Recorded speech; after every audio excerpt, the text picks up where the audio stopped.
Hi guys, in today's video we're going to take a look at the test for carbonate ions, sulphate ions, ammonium ions, halide ions, an exam style question, and finally a summary. So let's go ahead and look at the test for carbonate ions. The first step in this test is to add an aqueous acid to the suspected solution containing carbonate ions. If the solution does indeed contain carbonate ions, then carbon dioxide gas will be evolved. Now, as carbon dioxide is a colourless gas, we can't assume its identity, and we need to test to ensure that the gas is indeed carbon dioxide gas. We do this by bubbling the gas that's evolved through lime water. If positive, and it is indeed carbon dioxide gas, the lime water will turn cloudy. This turns cloudy because the carbon dioxide gas reacts with the calcium hydroxide in the lime water, forming calcium carbonate. This calcium carbonate is a solid and forms the white precipitate that is responsible for turning our lime water cloudy. I've gone ahead and drawn out a visual representation of this test for you.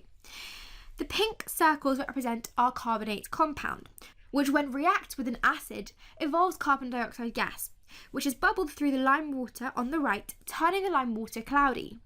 And this test can also be used to test for hydrogen carbonate ions. Let's move on to have a look at the test for our sulphate ions. The first step is to acidify our test solution with a few drops of hydrochloric acid. We then add a few drops of barium chloride to the solution. And if positive and our test solution does indeed contain sulphate ions, a white precipitate of barium sulphate will form, and the ionic equation for the reaction is given below. We have our barium ions reacting with our sulphate ions to form barium sulphate, an insoluble white precipitate. Here, again, I've drawn out a visual representation. We have our test tube, and you can see we have a white cloudy precipitate forming. That's the precipitate of barium sulphate. So let's go ahead and have a look at the test for ammonium ions. The first step is to add sodium hydroxide to the test solution.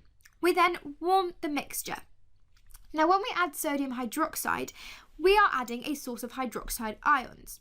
These hydroxide ions, as you can see, will react with our ammonium ions to form ammonia and water.